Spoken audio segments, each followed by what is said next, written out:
Hello, everybody, and welcome to DVD Friday. Today, I'm just putting together a little something on a film that was by someone who I had the good fortune to call friend for a period in my life, and that was Mr. Ted Mikels. Ted was a fascinating character. He did a number of cult films, including 10 Violent Women, The Girl with Gold Boots, The Corpse Grinders, and the one that I'm featuring today is the Astro Zombies.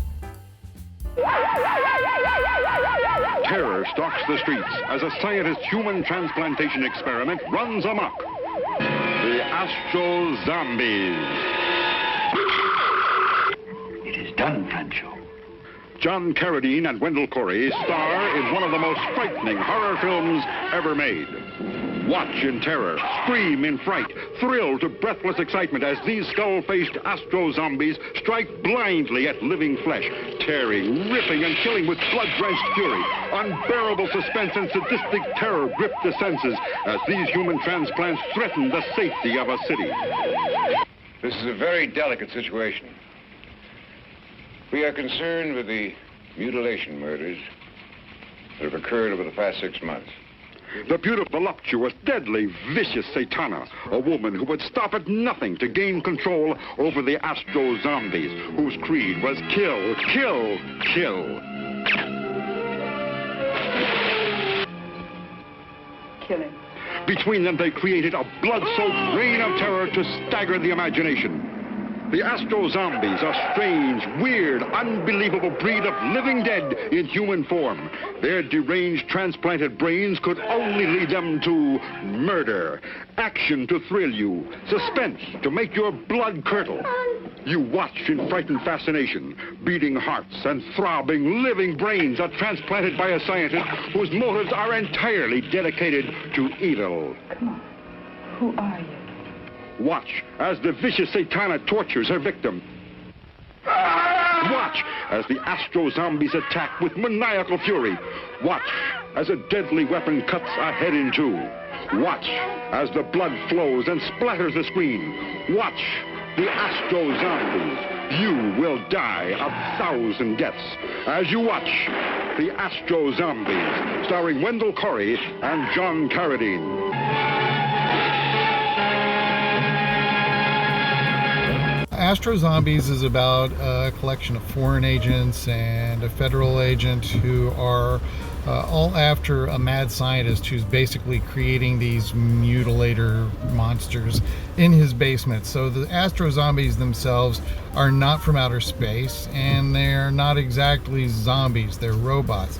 It features Tura Satana, who's most famous for the Russ Meyer classic film Faster Pussycat Kill Kill, and she was an extraordinary personality herself. Ted, with a big Salvador Dali mustache, a boar tusk around his neck, the build of an ox, and all of, 5 feet 4 inches tall, it seemed like sometimes. Ted was one of the most recognizable personalities in the B-movie scene. Just a powerhouse who had done remarkable work with myriad just films. It seems like his filmography is just endless. Astro Zombies and Corpse Grinders were big ones for him, but he did so many films that it was just an amazing, amazing career. He had built a castle in the middle of the Nevada desert to use as a home, a production facility, and a post-production house, and many of the ladies that were in his cast actually lived there, where they learned the trade of editing, set design, production, post-production, and basically made these projects come to fruition while they gained career knowledge. It was an interesting school, I guess you could say. Now, as you saw at the end of those slides, Ted did go on to make sequels to some of his classics, Astro Zombies having 3 sequels alone, and they were shot on video projects later on in his life.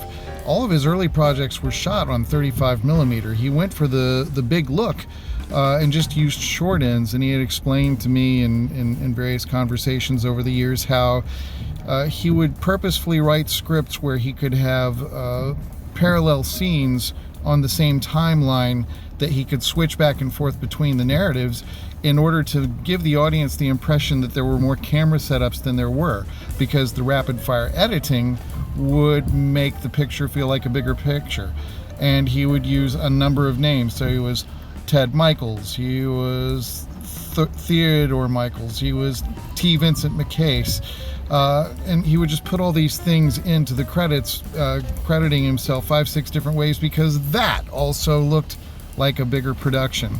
Well, the end result on many of these things, regardless of their budgetary limitations, is actually at times some relatively professional looking filmmaking, especially under those constraints. He was not a man without talent, and he worked with what he had and created things that had the best possible outcome for it. So I think it's fun to kind of explore his films and his world. There are a number of versions of Astro Zombies out there on disc from different labels. I already have one, but I'm thinking about getting another one because I found out that Riff Trax has released a version, and I always enjoy their kind of giving or ribbing to some of these films, because they understand the films can't just be terrible for the sake of being terrible. The best work for them is going to be working on films that actually have a heart and have some effort into making something that is a linear followable piece of work. And Ted definitely achieved all of that and more.